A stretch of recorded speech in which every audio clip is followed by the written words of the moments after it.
I want you to imagine high school 100 years from now. Students are floating in their hover desks in a spherical classroom. A robot teacher is lecturing the class about ancient Canadian history. After 3 weeks of boring stuff, they finally get to Unit 6, the pandemic of 2020 to 2025, what historians would later call the American flu. I want you to imagine that your great-granddaughter is in that classroom. And as the data from the lesson is being uploaded onto her brain via quantum transfer, she learns not only about the millions of people who died of the virus, but also about the great human successes that people achieved when the pandemic ended. How we finally turned the tide on climate change, because people in Los Angeles and Delhi, India, saw what blue skies can look like when we stop choking them with car exhaust and ride bicycles to work instead. And because people in ancient Toronto saw how cool it is to watch foxes trotting through a city downtown. Your great-granddaughter learns how racism in Canada ended, because people in the 2020s finally learned to see each other as just people, and not as groups of people. I don't think this is science fiction. I think human society is on the verge of a great revolution. I see that revolution in you, grade 12s. When I read your responses to the Trevor Noah video on racial justice, when I saw you bringing litterless lunches and marching around the building in the climate strikes, when I heard Kevin and Hema say in their valedictorian video that they've learned to value human connection more than Marx, I knew that your generation would be the one that starts the revolution your descendants will learn about in their Canadian history class 100 years from now. The events of 2020 have been cataclysmic. I'm not kidding when I say people will study this year in future history classes. Nothing like this has happened in my lifetime, or even in my parents' lifetimes. The longest I was ever out of school as a kid was for snow day. But you grade 12s are struggling through a time our world has not seen since the First World War. And you have emerged from it wiser and kinder than any graduating class I can remember. I can't remember a time when young people around the globe were so sympathetic to the suffering of other people.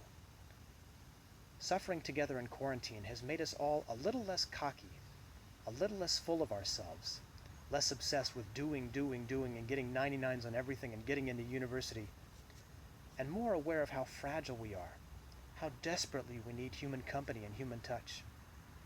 We have become better listeners to each other. Part of me is glad that the race riots in the US happened during the COVID crisis and not in more normal times. With our own lives less busy and frantic, we have more mental space to truly listen to our fellow human beings, hear their suffering, and resolve to do something about it, instead of just reading the headlines and saying, oh well, that's kind of sad, off to school now. The isolation that we have had to endure for 3 months has made us more sympathetic with the isolation that racial minorities have endured for centuries. That isolation is called racism. I want you to know your reflections on racism in that Trevor Noah assignment moved me powerfully. I've never felt more confident that the future of Canada is in good hands. I now challenge you to go do what you said.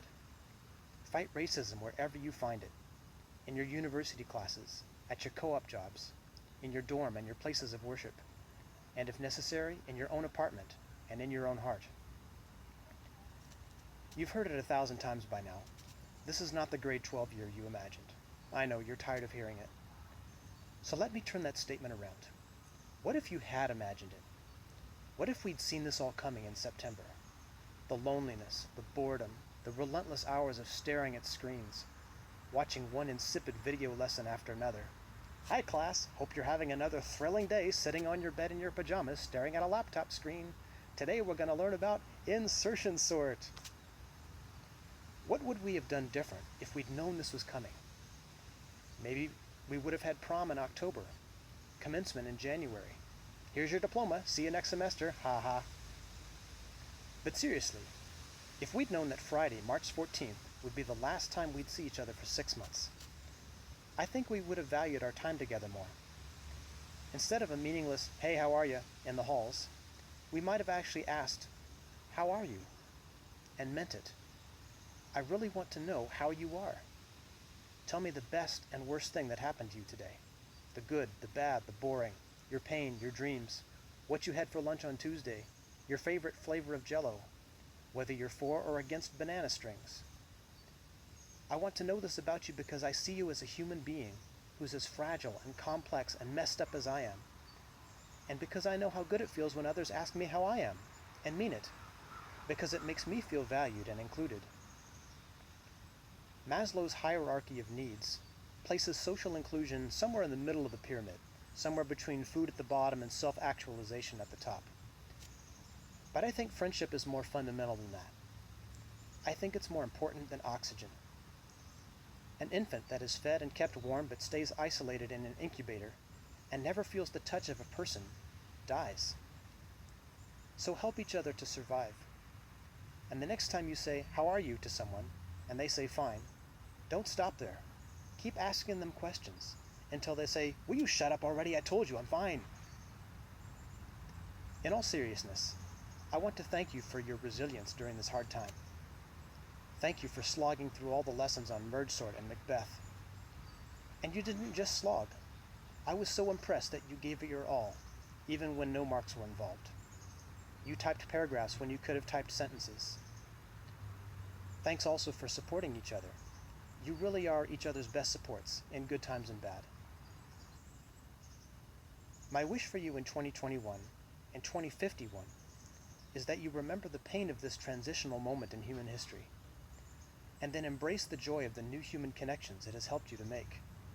Arian, Yusuf, Joseph, Ahmed, Frank, Sanghoon, Yassine, Kevin, both of you, Nuran, Daniel, Sujit, Eric, Michelle, Kangan, Rahul, Jocelyn, Noel, Catherine, Brendan, Hema, Tejas, Bowen, Eric, Mike, Lena, and poor Matthew, who still has 2 years to go. I will never forget you. Now turn off this video, close your stupid laptops, and go start the revolution.